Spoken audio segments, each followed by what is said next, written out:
Es octubre de 2011. Una radio en Francia. Adele está cantando en vivo cuando siente algo extraño en la garganta. No es dolor exactamente, es más como una señal, como cuando un hilo se tensa demasiado antes de ceder. Termina la canción y nadie en el estudio lo nota, pero ella sí. En ese momento, Adele Laurie Blue Atkins tiene 23 años y el álbum más vendido del mundo. 21 lleva meses en el número 1 en más de 30 países. Someone Like You suena en todas partes, en radios, en supermercados, en bodas y en rupturas. Su voz, esa voz, se ha convertido en algo que ya no le pertenece del todo. Es de quien la escucha, de quien la necesita. Y justo entonces, esa voz empieza a fallar. El diagnóstico llega días después. Hemorragia en las cuerdas vocales. El tratamiento es inmediato y no tiene alternativas. Si sigue cantando, el daño podría ser permanente. La cirugía es delicada y el reposo, absoluto. Durante meses no puede hablar, no puede cantar, no puede ser, en el sentido en el que el mundo la conoce, quien ha sido hasta entonces. Hay algo particular en perder justamente lo que te hizo visible. No la fama, no el dinero, no los premios que empezaban a acumularse.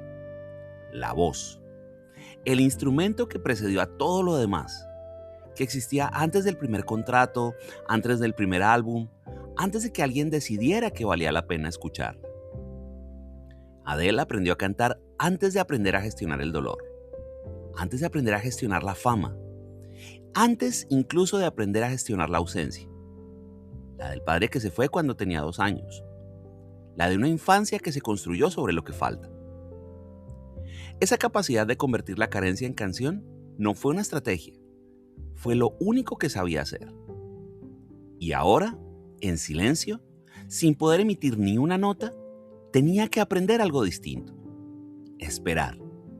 Confiar en que lo que se había roto podía volver a sostenerse. No todas las voces sobreviven ese tipo de silencio. La suya sí, pero no sin costo. Penny Atkins tiene 18 años cuando nace su hija. Estaba a punto de entrar en la universidad. Y tenía planes, pero los guardó. No hay en ese gesto ninguna tragedia particular. Tampoco ningún heroísmo. Es simplemente lo que ocurrió. Una mujer joven decidió tener a su hija y criarla sola, en Tottenham, al norte de Londres, con lo que había. Lo que había no era mucho, pero incluía música. Penny tocaba la guitarra y cantaba, no de manera profesional ni con ambiciones de escenario, sino de la forma en que algunas personas llevan la música incorporada al cuerpo, como un idioma que se habla en casa y no se traduce hacia afuera. Esa música no llegó a ningún lugar en particular, pero llegó a su hija. Adele Laurie Blue Atkins nace el 5 de mayo de 1988. Su padre, Mark Evans, un mecánico galés, desaparece cuando ella tiene 2 años. Y no hay una despedida, simplemente deja de estar. Y esa ausencia se instala como un dato del paisaje, como algo que siempre estuvo ahí, aunque nunca debió estarlo. Tottenham en los años 90 no es un barrio que aparezca en los relatos amables de Londres. Es un lugar con desempleo, con tensión, con la densidad particular de los sitios donde la gente vive cerca y con poco. Adele creció en ese contexto, sin que nadie le explicara lo que era un obstáculo, porque Penny nunca los trató como tal. A los 4 años, la niña canta en reuniones familiares. A los 9, las Spice Girls le revelan que una mujer puede ocupar un escenario sin pedir permiso. A los 15, en una tienda de segunda mano, encuentra una caja de discos viejos. Era James, Ella Fitzgerald, voces que vienen de otro tiempo y de otra experiencia, pero que dicen algo que ella reconoce. Porque no es nostalgia lo que ella siente, es reconocimiento. Hay voces que llevan el peso de lo vivido de una manera que no se puede fingir. Adele lo escucha en Era James y algo encaja. No es ni la técnica, ni el género, ni la época. Algo anterior a todo eso. La convicción de que lo que se canta tiene que costar algo, para que valga la pena escucharlo. Y eso no se aprende en ninguna escuela. O se tiene o no se tiene. Y ella lo tenía, desde antes de saber que lo tenía. La Brit School for Performing Arts no tiene uniforme. Tampoco tiene el protocolo silencioso de las instituciones que forman para obedecer. Es un lugar donde el talento raro encuentra, si tiene suerte, un poco de espacio para existir, sin que nadie intente corregirlo demasiado. Amy Winehouse había pasado por ahí. Leona Lewis también. No porque la escuela los fabricara, sino porque era el tipo de sitio al que llegaban quienes no terminaban de encajar en ningún otro. Adele llegó con la voz ya formada, y lo que encontró fue tiempo. En su último año graba una demo de 3 canciones como un proyecto escolar. Se la da a un amigo. El amigo la sube a MySpace. La grabación acumula miles de reproducciones y llega a oídos de Nick Hewitt, de Excel Recordings. Hewitt llama. Adele, que en ese momento soñaba con trabajar del lado de A&R, con descubrir artistas en lugar de ser descubierta, va a la reunión pensando que le ofrecerán un trabajo de scouting. Le dicen que quieren firmarla a ella. 4 meses después de graduarse, en septiembre de 2006, Excel Recordings la contrata. No hubo una audición formal ni campaña. Hubo solo una grabación casera y alguien que supo escuchar lo que contenía. La industria musical tiene una manera muy particular de descubrir a sus artistas, que casi siempre implica moldearlos en el proceso. Con Adele, eso no ocurrió, o tal vez no del modo habitual. Excel era un sello lo suficientemente pequeño y lo suficientemente seguro de sí mismo como para dejarla hacer lo que ya era. Y esa decisión, en apariencia menor, lo cambiaría todo. 19 se publicó el 28 de enero de 2008. El título era su edad cuando escribió la mayoría de las canciones. Una convención que mantendría toda su carrera, como si el tiempo fuera la única coordenada honesta desde la que nombrar lo que hacía. El disco no se grabó en condiciones precarias ni en ningún dormitorio. Hubo estudios, productores, arreglos de cuerda. Jim Avis produjo la mayor parte. Y lo que hacía parecer íntimo no era la austeridad de los medios, sino la de los temas. Relaciones que salieron mal, la incomodidad de crecer, el peso específico de los afectos que no funcionan. Y esa confusión entre lo sencillo y lo auténtico es uno de los mecanismos más eficaces del pop. Y 19 lo activó sin haberlo calculado del todo. El disco entró directo al número 1 en el Reino Unido. La crítica habló de su fraseo, de su capacidad para cargar emocionalmente cada línea sin subrayarla. Pero el salto definitivo a los Estados Unidos no vino de las reseñas. Vino de una aparición en Saturday Night Live en octubre del 2008, en uno de los episodios más vistos del programa en 14 años, el mismo en el que Sarah Palin apareció como invitada sorpresa. Adele cantó 2 canciones, y al día siguiente, 19 encabezaba iTunes. El azar tiene esa capacidad, llegar en el momento exacto en el que alguien ya está listo para ser escuchado. Lo que dejó el disco como pregunta no era musical, era de otro orden. Si una emoción genuina puede sobrevivir intacta al proceso que la convierte en producto. 19 sugería que sí. Lo que vendría después pondría esa respuesta a prueba. 21 se publicó el 24 de enero del 2011. En 12 meses había vendido 18 millones de copias en todo el mundo. Encabezó las listas de más de 30 países. En el Reino Unido permaneció 23 semanas en el número 1. La racha más larga de una artista solista femenina en la historia del chart británico. Los números son útiles para medir el alcance, pero no sirven para explicar por qué. Lo que 21 contenía era una ruptura amorosa transcrita con una precisión que el público reconoció como propia. No la ruptura de Adele, la suya. Y eso es lo que hace el pop cuando funciona de verdad. Borra la distancia entre quien escribe y quien escucha, hasta que la frontera desaparece. Someone Like You no era una canción sobre un hombre que se fue. Era sobre el momento exacto en que alguien acepta que algo terminó. Ese momento es universal, y ella lo había encontrado con una frase. El hombre que inspiró el disco nunca fue nombrado públicamente. Lo que sí ocurrió, y Adele lo contó sin ambigüedades, fue que el ex que había inspirado 19, el disco anterior, la llamó durante semanas, exigiendo una parte de las regalías. Creía, según sus propias palabras, haber tenido participación en el proceso creativo. Su respuesta fue seca. Le dijo que él le había hecho la vida imposible, que ella la había vivido y que por eso se lo merecía. La anécdota dice algo sobre cómo se malinterpreta el dolor convertido en canción. El que lo causa no entiende que no es coautor, es el material, y el material no cobra. Lo que 21 le costó a Adele fue de otro orden. El momento en que una canción íntima se vuelve himno y deja de pertenecerle. Pasa a ser de quien la necesita, de quien la canta en un bar a las 2 de la mañana, de quien la pone en bucle durante semanas. Y esa sesión no se firma ningún contrato. Simplemente ocurre. Y quien la escribió queda, de algún modo, fuera. Febrero del 2012.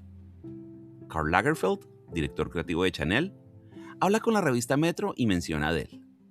Dice que está un poco excedida de peso, pero que tiene una cara bonita y una voz divina. La estructura de la frase lo dice todo. El cuerpo primero, como problema. La voz al final, como concesión. Adele respondió en Marie Claire sin elevar el tono. Nunca había querido parecerse a las modelos de las portadas, dijo. Representaba a una mayoría de mujeres y estaba orgullosa de ello. No era un manifiesto, era una constatación. Lo que el episodio reveló no era nuevo. La industria del entretenimiento lleva décadas condicionando la visibilidad femenina al cuerpo, y Adele operaba en esa industria desde los 19 años. Lo particular de su caso era que había llegado tan lejos sin ceder a esa lógica que su sola existencia en los primeros planos funcionaba como una anomalía, y las anomalías incomodan. No lo buscó, no construyó una campaña alrededor de su imagen, simplemente no modificó su cuerpo para encajar, y eso fue leído por quienes necesitaban leerlo así, como una declaración política. El problema con convertirse en símbolo de algo que no se pidió representar es que el símbolo tiene sus propias exigencias.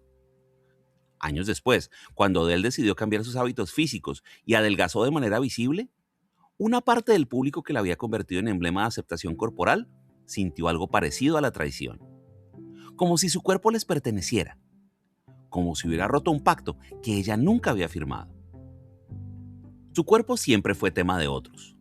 Lo único que ella quería que fuera tema era lo que hacía con la voz. Mark Evans se fue cuando Adele era muy pequeña. Y no hubo una escena.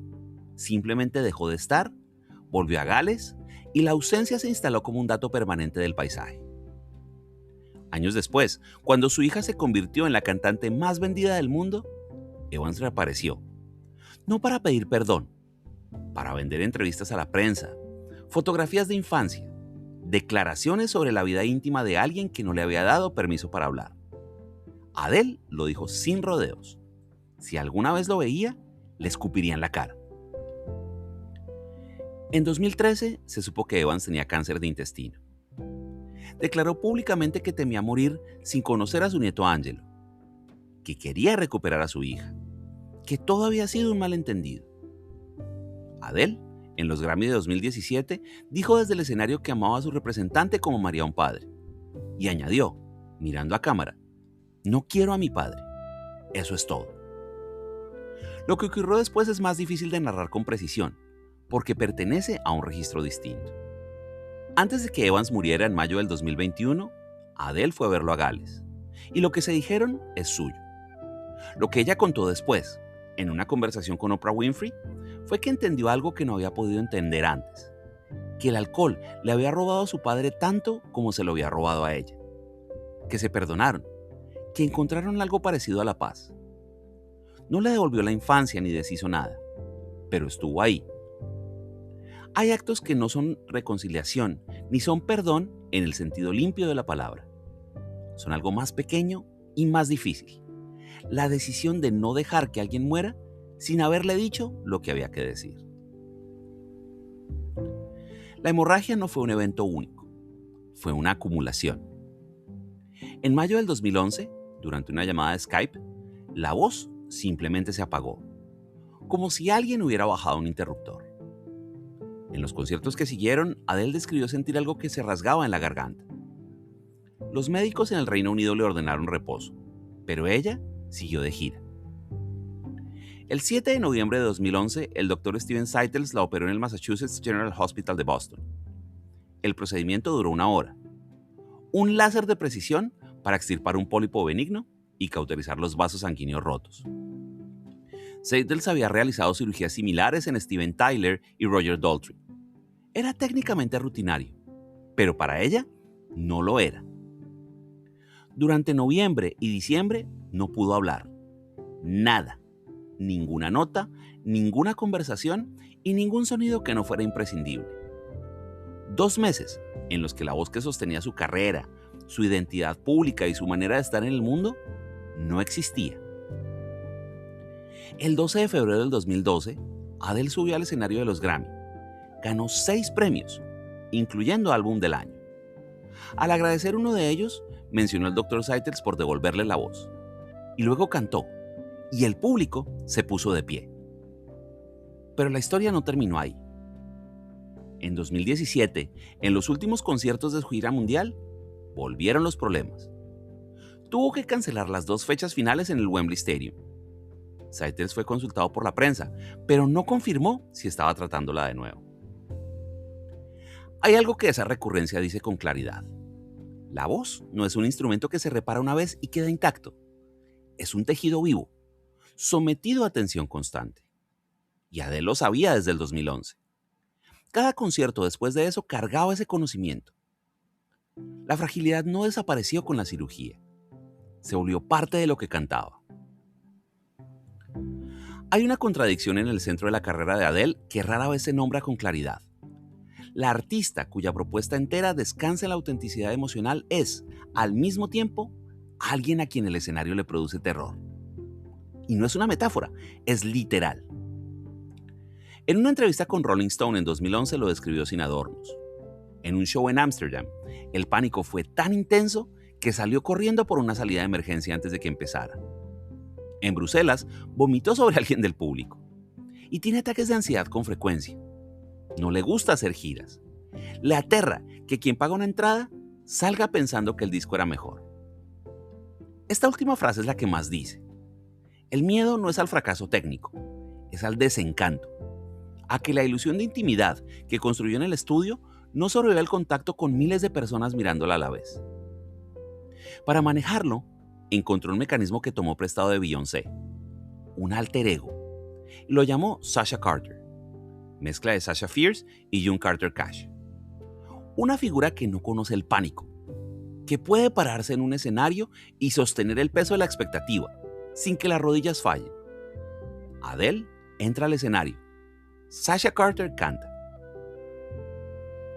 La cancelación de la residencia en Las Vegas en enero del 2022, anunciada con pocas horas de antelación mientras miles de personas ya estaban viajando, tuvo también esa dimensión. Los reportes hablaban de ensayos interrumpidos por el llanto, de una ansiedad que no cedía. El espectáculo, que finalmente se montó 2 años después, fue, entre otras cosas, el intento de encontrar un formato donde el pánico tuviera menos espacio. Misma ciudad, mismo escenario, la semana que se repite. Que alguien con pánico escénico severo y una voz físicamente frágil haya construido una de las carreras en vivo más sólidas de su generación no es una paradoja resuelta. Es una tensión que se negocia cada noche, entre bastidores, antes de que se abra el telón. Abril de 2019. Los representantes de Adele confirman la separación con un comunicado en unas pocas palabras. Que están comprometidos a criar a su hijo juntos, que piden privacidad, que no habrá más comentarios. Y no los hubo, hasta 30. El álbum llegó en noviembre de 2021 y dijo lo que el comunicado no decía. No con rabia, no con acusaciones, con algo más difícil. La incomodidad de alguien que tomó una decisión necesaria y que tiene que vivir con sus consecuencias. Adele había dicho en una entrevista que ninguno de los dos hizo nada malo, que simplemente dejó de funcionar. Que ella no era infeliz del todo, pero habría llegado a hacerlo si no se hubiera ido primero. Esa distinción es la que Thori intenta articular, y no siempre lo logra de manera limpia, porque no hay manera limpia de explicarle a un niño de 6 años por qué mamá y papá ya no viven juntos. La canción My Little Love lo intenta. Contiene una nota de voz real, grabada por Adele mientras hablaba con Angelo. Su voz, fuera del escenario y sin producción, diciéndole que ama a su padre porque le dio a él, que se siente confundida, que no sabe muy bien lo que está haciendo.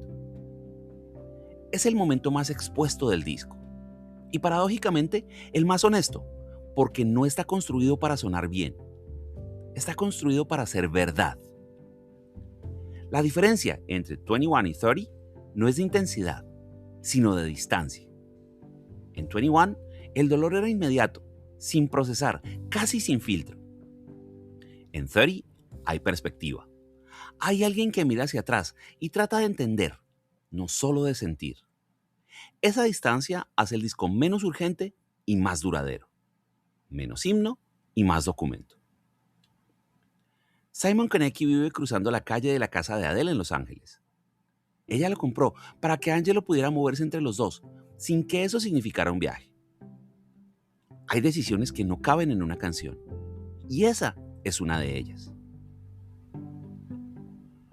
4 álbumes de estudio en casi 20 años de carrera, cada uno titulado con su edad, como si el tiempo fuera la única coordenada honesta desde la que nombrar lo que hacía, y también una advertencia implícita. Esto no es para siempre.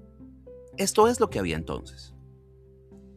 21 es el álbum más vendido del siglo. Más de 31 millones de copias en todo el mundo. Un número que dice algo sobre la escala, pero nada sobre el por qué. Porque lo que hizo 21 no fue simplemente vender. Fue demostrar que el pop podía sostener el peso de lo real sin convertirse en terapia pública, ni en espectáculo del dolor. Que había un punto exacto entre la intimidad y la masividad, donde algo genuino podía sobrevivir. Y esa es la pregunta que Adele deja abierta. ¿Puede la emoción masiva seguir siendo íntima o la escala la transforma en otra cosa? No hay una respuesta simple. Su propia trayectoria la complica. Cada disco vendió más que el anterior. Cada disco también fue más procesado, más consciente de sí mismo, más construido desde la distancia. No como traición, sino como consecuencia natural. No se puede escribir desde dentro de la herida, cuando la herida ya tiene historia. Cuando uno ya sabe que la canción terminará en un estadio. Lo que permanece después de todo es la grieta que su obra instala en quien la escucha. La sensación de que alguien dijo algo verdadero, de que la canción no fue fabricada para ese momento, sino que llegó a él por accidente. Y esa sensación puede ser ilusión, y probablemente lo es, en parte. Pero es una ilusión que requiere talento real para sostenerse. Y eso, en una industria construida sobre la fabricación del deseo, no es poca cosa. El 23 de noviembre de 2024, Adele cantó en el Coliseum del Caesars Palace de Las Vegas por última vez. 2 años de residencia, 100 shows, 50 fines de semana. Al final, antes de que se apagaran las luces, dijo algo al público que no sonó a despedida calculada. Dijo, no sé cuándo quiero volver a un escenario. Dijo, la única cosa en la que soy buena es cantar. Dijo, no tengo ningún plan. No es el discurso de alguien que retira su carrera con elegancia. Es el de alguien que, por primera vez en mucho tiempo, no sabe qué sigue. Y lo dice sin intentar que suene mejor de lo que es. La residencia no fue una decisión de negocio. Fue una decisión de madre. Angelo tenía 9 años cuando empezaron los shows. Un niño necesita una cama fija, una escuela fija, una semana que se repite. Y la gira mundial no da eso, pero el Coliseum sí. Adele encontró en ese formato una manera de hacer las dos cosas a la vez, aunque ninguna de las dos completamente. Celine Dion estuvo en uno de los últimos shows. Adele la vio desde el escenario y se quebró a mitad de una canción. Luego dijo que había encontrado algo que no esperaba encontrar. Paz. Que el Coliseum había sido construido para Dion, que era el único lugar de Las Vegas donde ella había querido actuar y que tenerla en la audiencia cerró algo que no sabía que estaba abierto. Esos son los gestos que definen una carrera más que los premios. los que no estaban planeados, los que ocurren en el espacio entre una canción y la siguiente. Adele tiene 4 discos, todos nombrados con su edad, todos documentos de una etapa que ya no existe. Lo que viene no tiene título todavía, y puede que tarde en tenerlo. Pero la voz sigue siendo la misma, frágil, resistente, cargada de todo lo que ha pasado por ella. Eso no desaparece porque el escenario esté vacío. Simplemente espera. Gracias.